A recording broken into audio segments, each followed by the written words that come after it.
All right, ladies and gentlemen, welcome back to the channel. We are talking about the Seattle Seahawks in today's video. And the main reason why I'm making this video is because I was reading an article and they were going through 6 NFL teams who should rebuild. And of course, the Seattle Seahawks were one of those teams. I say, of course, like it's obvious Seattle should. I completely disagree. I think Seattle's got a very competitive roster. I think they were a game away from making the playoffs last season. Like, everyone thinks the Seahawks situation is so dire, probably because of the Pete Carroll firing as the headliner. But no, Seattle's very solid in my opinion, and this is a big season because you have a brand new head coach in Mike McDonald, and you have a brand new offense coordinator in Ryan Grubb, and they're revamping both lines, offensive and defensive. Their offensive line, especially, it's just not good enough last couple of years just wasn't good enough. I think that's something that's very overlooked with the Seattle Seahawks last couple of seasons. Is I think they were actually like top 10 in sacks allowed, like a good statistic for the offensive line, but this dude's running for his life all the time. But one big factor for their dysfunctionality at the offensive line, or I should say inconsistency at the O-line, was injuries. All right, so they've got 2 phenomenal tackles. But anyways, we're going to be talking about the Seattle Seahawks in today's video. But before we do, if you guys enjoy it, be sure to hit that like button, hit that sub button for daily NFL content. Seahawks fans, get seriously blessed every Seahawks video I've ever posted on this channel. Thank you guys so much. If you try and get this video to 250 likes in the dead part of the offseason, I would greatly appreciate it. We're going to be back soon. And, one quick thing before we get into this article. To me, the biggest move still is Mike McDonald being your brand new head coach, because when I look at this defense last season, it's crazy. Dude, they were like bottom 5, bottom 10 in so many defensive statistics.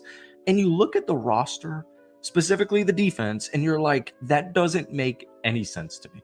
I get it. You deal with some injuries, guys like Nwosu, but still, the Seahawks on paper are a very talented defense. There's no shot they're like a bottom 5 defensive team, but a lot of these metrics kind of demonstrate that. So Mike McDonald, first and foremost, that defense had to be fixed, and long-term, short-term, you got your guy. I get it. He's a brand new head coach, but I think the just kind of consensus across the league, whether it's fans, GMs, coaches, is Mike McDonald knows exactly what he's doing, and I think he'll have an immediate DeMeco Ryans impact on the Seahawks. But even just saying that out loud, the Seahawks have a better defense than the Texans did on paper last year. So let's get into this article here. Once again, we're in the bottom part of the offseason, so I'm just going to read this article and we're going to just kind of react to it.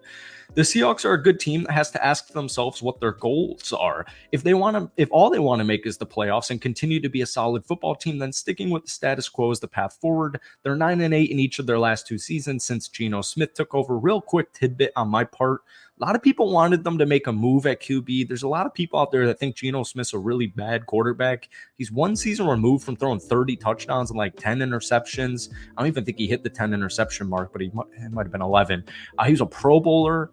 I don't think there were better options in free agency or in the draft where Seattle drafted in the middle of the round. That would be an improvement from Geno Smith. And once again, it's a competitive roster. All right. Anyways, moving on. They didn't have an opportunity to draft a quarterback picking 16th in this year's draft. The same could be said for picking 20th in the 2023 draft. They wound up with JSN and Byron Murphy in 2024. Both could end up being high-impact stars at key positions, but neither will mean as much if they can't find a way to get elevated play at the quarterback position.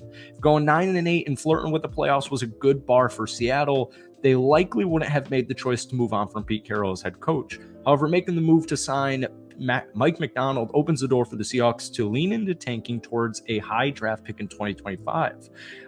Then they glaze the Niners.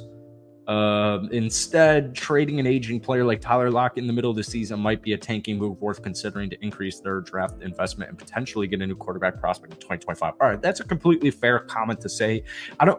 Tyler Lockett's one of these players that should just retire a Seattle Seahawk, but I get it. That's not how life works. That's not how football works. Once again, just kind of some Geno Smith slander going on. This article's on par. I think it was just mainly clickbait. You know what? If Seattle's 2-5 at the trade deadline, trade Tyler Lockett. All right. Yeah, sure. That's fine. Start Sam Howell if you're 3-7 after week 10. 100%. But once again, the offense has so much talent. And what's crazy is a lot of this talent's young. We take a look at that running back position, and I think the offensive line woes slash injuries are a huge, like when you look at rushing statistics, folks, they were like one of the worst rushing teams in the NFL. They were 28th in total rushing yards. Seattle ran for less than 1,600 rushing yards last season, but they were also second to last. Now, they were middle of the pack as far as rushing or yards per carry on average. And when you look at the personnel, like there's no concerns there. Kenneth Walker III, right? Zach Charbonnet, great rookie season or intriguing rookie season. A lot of their issues was, first off, playing from behind in a couple of these games. But keep in mind, Seattle was like 6-3 once again. Back-to-back season, Seattle midway part of the season looking really good on paper, record-wise. But I think that just tackle injuries suck. And there were just offensive linemen that were not doing their job last season. And Geno Smith was running around for his life on way too many plays. So, like I said, Ryan Grubb and the offensive line improvements and health, that's a complete game changer to me. But Zach Charbonnet and Kenneth Walker III, we're going to throw in, obviously, DK Metcalf, obviously JSN in there. I'm even going to throw Jake Bobo in there because he had a really intriguing rookie season. The dude's just finds ways to make plays, and that's just benefits everybody, no matter the position, no matter the sport. So, you got a great left tackle, great right tackle, at least in my opinion here. And, Olu taking over the center spot. Absolutely love it. Tomlinson at left guard, Anthony Bradford at right guard. He drafted Christian Haynes.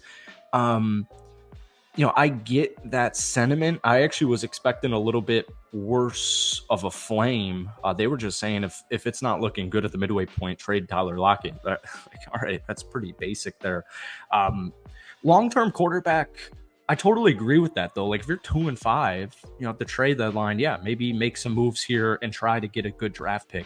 The quarterback draft class this upcoming season, I don't think possible. I mean, this past year, people are saying it was like a generational quarterback draft class. All of this stuff is just hearsay. Seattle could go 10-7. A lot of things could happen. I'm not going to worry long-term about the quarterback position. One thing I do want to say real quick is defensively, you got guys like Devin Witherspoon, who's just a young, like one of the youngest, best cornerbacks in the NFL, who just had a really solid rookie season.